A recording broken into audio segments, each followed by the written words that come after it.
Hello దోస్తులు, ఎలా ఉన్నారు? బాగున్నారా? మీరు అందరూ బాగున్నారు మనస్ఫూర్తిగా కోరుకుంటున్నాను. ఈ వీడియో ఒకరిని ఉద్దేశించి పెట్టలేదు. ఎందుకంటే ఏ వీడియో పెట్టినా సరే ఎవరొకరు ఏదో రకంగా నన్ను ఇబ్బంది పెట్టడానికే ప్రయత్నం చేస్తున్నారు.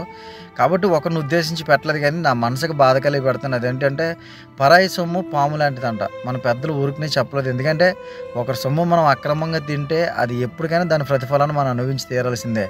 ఎందుకు ఈ మాట చెప్తున్నానంటే, నిన్న సాయంత్రం మా గ్రూప్లో ఒక ఆవిడ మెసేజ్ చేసింది అనమాట. చాలా ఏడుతూ బాధతో చేసింది. దాని సారాంశం ఏంటంటే, తన భర్త ఒక అతనికి అక్కమ్మ కొట్టమని కొంచెం డబ్బులు ఇవ్వడం జరిగింది. అతను అక్కమ్మ కొట్టకపోగా ఆ డబ్బులకు కూడా సమాధానం చెప్పట్లేదు అనమాట. ఆవిడ అనారోగ్యం చేసి బాధపడుతున్నా సరే ఆ డబ్బులు హాస్పిటల్ చూపించుకోకుండా అక్కమ్మ వచ్చిందని చెప్పి అక్కమ్మకి ఇవ్వడం జరిగింది. అట్లాగే ఒక అన్న కూడా సేమ్ చీటీపాటు వేసి ఆ చీటీపాటు డబ్బుల కోసం అతని దగ్గరికి వెళ్తే ఆ చీటీపాటు డబ్బులు ఎగ్గొట్టడం జరిగిందనమాట. అనుకోకుండా అతనికి పోలీసులు పట్టుకుని పేపర్ ఇవ్వడంతో ఇంటికి వెళ్ళిపోవాల్సిన పరిస్థితి. ఇద్దరు ఆడపిల్లలతో ఉన్నాడు. నాకు ఫోన్ చేసి చెప్పాడు, అన్న కొంచెం అలాగైనా అడగండి అని చెప్పి. ఇలా దేశంలో మనం వచ్చి ఇలాంటి పంచాయతీలు మనం ఎలా చేయగలుగుతాం? వీళ్ళు కూడా మూర్ఖుల్లో తయారయ్యారు. ఎందుకంటే జీతాలు ఎవరు ఇలాంటి డబ్బులు మోసపూరితమైన మాటలు చెప్పి అక్కమ్మలు కొట్టేద్దామని డబ్బులు దెబ్బేస్తారు. చీటీపాట్లు వేసి చీటీపాట్లు ఎగ్గొడేస్తారు. ఒకరు నమ్మి మనం ఏదైనా చేస్తున్నాం అనుకో, వాళ్ళు తిరిగి ఇచ్చే ప్రతిఫలం ఇదనమాట. ఎందుకంటే ఈ దేశంలో మనం ఏం చేయలేమన్న ధీమా వాళ్ళకే.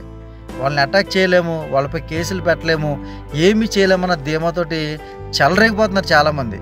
దయచేసి ఒక మాట చెప్తాను, చాలా జాగ్రత్తగా గుర్తుపెట్టుకుని. గతంలో కూడా ఒక వీడియో అప్లోడ్ చేశాను.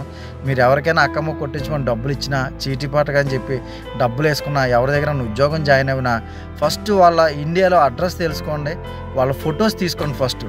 ఓకేనా? ఫొటోస్ తీసుకుని ప్రూఫ్స్ తీసుకుని మీ దగ్గర పెట్టుకున్న తర్వాత మాత్రమే ఎవరినైనా నమ్మి మీరు పని చేయండి, డబ్బులు ఇవ్వండి, చీటీపాట్లు వేయండి. అంతేగాని ఇలాగ నమ్మి దయచేసి వాళ్ళ వివరాలు తెలియక మనం ఒక ఫోన్ నెంబర్ ఆధారంగా పెట్టుకుని మనం ఏం చేయగలుగుతాం, ఏం చేయలేమన్న ధీమాతోటి ఇలా మోసాలు చేస్తూ ఉన్నారు మనల్ని. దయచేసి ప్రతి రూపాయి చాలా విలువైంది మనకి. ఎవరిని నమ్మి మోసపోవద్దు. మనోళ్లే కదా, తెలుగోళ్లే కదా, ఎక్కడికి పోతారులే అని చెప్పి మనం వాళ్ళని నమ్ముతుంటే వాళ్ళు చేసే మోసాలు ఎంత అంత కాదు. నాకు తెలియక అడుగుతాను రా బాబు, ఎంతమందిని మోసం చేసి మీరు ఏం బాగుపడతారో? ఆ పాపం మీ పిల్లలకి మీ కుటుంబానికి తగలదా? ఎందుకు అలాగే ఏడిపోతారు? చేస్తామని చెప్పండి, లేకపోతే లేదు. నమ్మించి ఎందుకు మోసం చేస్తున్నారు? ఏదైనా చివరికి ఒక మాట చెప్తాను, అదేంటంటే మీ పాపం పండి వరకు ఏదైనా సరే ఒకరిని మోసం చేసాము, ఈరోజు మనం బిందాసుగా ఉన్నాము, మనకేంటిలే, మనకు పర్లేదులే అని అనుకుంటారు. కానీ ఏదో ఒక రోజు దాని ప్రతిఫలాన్ని ఆ కర్మను మీరు అనుభవించక తప్పదు. ఇది గుర్తుపెట్టుకోండి.